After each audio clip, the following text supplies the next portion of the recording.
दोस्तों नमस्कार। उत्तर प्रदेश के लोगों के लिए एक बुरी खबर है। खबर यह है कि इस साल कम बारिश होने के आसार हैं। कम ही नहीं, 90% कम बारिश होने के आसार जताए जा रहे हैं। क्षेत्रीय मौसम विज्ञान विभाग के वैज्ञानिक हैं अतुल कुमार सिंह। इनका कहना है कि इस बार उत्तर प्रदेश में औसत से 90% से भी कम बारिश हो सकती है। इतना ही नहीं, यूपी में जून में भी सामान्य वर्षा की तुलना में 50% कम बारिश होने की संभावना है।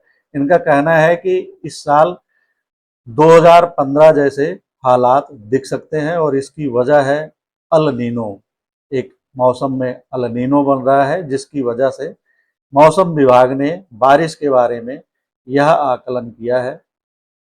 और इससे यह केवल मौसम के बारे में सूचना तक ही नहीं है, ये एक गंभीर संकेत की सूचना है, गंभीर संकट की आहट है कि कम बारिश होगी। सामान्य से कम बारिश होने की आशंका को केवल एक मौसम संबंधी सूचना मानना बड़ी भूल होगी। विशेषज्ञों का कहना है कि कम वर्षा का प्रभाव केवल खेतों तक सीमित नहीं रहता, बल्कि इसका असर मानव जीवन, पर्यावरण, अर्थव्यवस्था और जैव विविधता पर दिखाई देता है। यह स्थिति धीरे धीरे एक व्यापक मानवीय और पर्यावरणीय संकट का रूप ले सकती है। कम बारिश का सबसे पहला प्रभाव तापमान पर पड़ता है। वर्षा कम होने के कारण वातावरण में नमी घटती है और गर्मी अधिक तीव्र हो जाती है।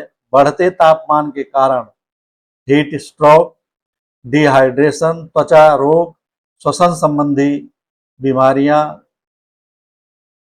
बढ़ जाती हैं। स्वास्थ्य विभाग के अनुसार गर्मी और जल संकट का सीधा संबंध मानव के स्वास्थ्य से है। बीमारियों के बढ़ने का अर्थ है कि लोगों को इलाज पर अधिक खर्च करना पड़ेगा। पहले से आर्थिक चुनौतियों का सामना कर रहे परिवारों के लिए चिकित्सा व्यय एक अतिरिक्त बोझ बन सकता है। दूसरी ओर, यदि बारिश की कमी के कारण फसल उत्पादन प्रभावित होता है तो किसानों की आय घटेगी। आय कम होने और स्वास्थ्य खर्च बढ़ने की दोहरी मार ग्रामीण और निम्न आय वर्ग के लोगों पर पड़ेगी, जिससे वह काफी प्रभावित हो सकते हैं। कृषि क्षेत्र पर इसका असर और भी गंभीर हो सकता है। पर्याप्त वर्षा न होने से बुआई प्रभावित होगी, फसलों की वृद्धि रुक सकती है और उत्पादन में गिरावट आ सकती है। परिणाम स्वरूप बाजार में खाद्यान्न की उपलब्धता कम होने और कीमतों में वृद्धि की आशंका बढ़ जाएगी। यदि यह स्थिति लंबे समय तक बनी रहती है तो भोजन और पोषण संबंधी संकट भी गहरा सकता है। जल संकट कम बारिश का एक और बड़ा परिणाम होता है। नदियों, तालाबों, जलाशयों में पानी का स्तर घट सकता है। पीने के पानी की उपलब्धता प्रभावित होगी और सिंचाई के लिए भी पर्याप्त पानी नहीं मिल पाएगा। इसका सीधा असर खेती, उद्योग और दैनिक जीवन पर पड़ेगा। वर्षा कम होने से भूजल का पुनर्भरण भी घटेगा, यानी भूजल का स्तर घट जाएगा, जिससे भूमिगत जल स्तर लगातार नीचे जा सकता है। कई क्षेत्रों में हैंडपंप और ट्यूबवेल सूखने की आशंका बढ़ सकती है। खास करके बुंदेलखंड के इलाके में पानी का घोर संकट दिखाई दे सकता है। पर्यावरण और वन्यजीवन भी इस संकट से अछूते नहीं रहेंगे। जल स्रोतों के सूखने से पशु पक्षियों के सामने पानी और भोजन का संकट खड़ा होगा।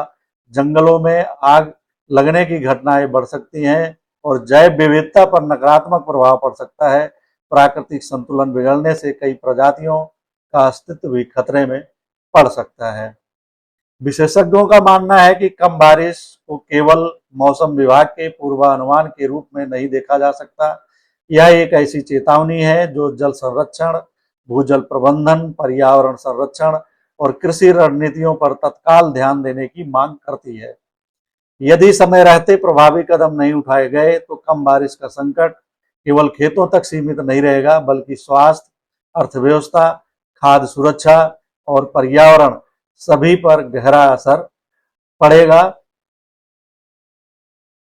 कम बारिश का अर्थ केवल पानी की कमी नहीं है, यह बढ़ती गर्मी, बीमारियों के खतरे, महंगे इलाज, घटती कृषि आय, खाद्यान्न संकट, जल संकट और पर्यावरणीय संतुलन जैसी कई बीमारियों की श्रृंखला की शुरुआत भी हो सकती है। इसलिए इसे एक सामान्य मौसम समाचार नहीं माना जाना चाहिए, बल्कि संभावित आपदा की गंभीर चेतावनी के रूप में इसे समझने की जरूरत है। इसके लिए तैयारी करने की भी जरूरत है। यह महज केवल एक खबर नहीं है। उत्तर प्रदेश में इस मौसम में 90% तक कम बारिश होगी, सामान्य से कम बारिश होगी।